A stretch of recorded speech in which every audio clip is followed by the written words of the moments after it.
la bataille du pouvoir d'achat, eh bien ça y est, elle commence. Oui, après sa présentation au Conseil des ministres hier, le projet de loi va désormais être examiné en commission avant d'être soumis à l'hémicycle dès le 18 juillet.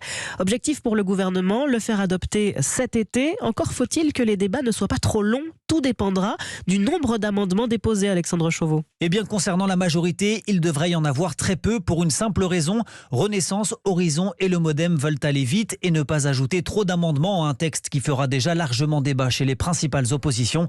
Alors Marine Le Pen a déjà indiqué qu'elle était favorable à la revalorisation des retraites et la prolongation du bouclier tarifaire.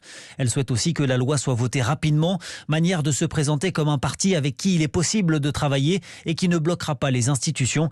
Le RN devrait tout de même demander la baisse de la TVA de 20% à 5,5% sur les prix de l'énergie et du carburant. Alors Alexandre, la majorité des amendements seront déposés par l'Union de la gauche. Oui, la NUP déjà auteur d'une proposition de loi sur le pouvoir d'achat qui comprend notamment la hausse du SMIC à 1 500 €, un revenu minimum à 1 063 € pour tout le monde ou encore le blocage des prix de première nécessité. Enfin, c'est avec les Républicains qu'Elisabeth Borne devrait le plus négocier. LR qui demande l'application de 3 mesures, le litre d'essence plafonné à 1,50 €, la baisse de la CSG pour les retraités et la baisse des cotisations pour réduire l'écart entre le salaire brut et le net.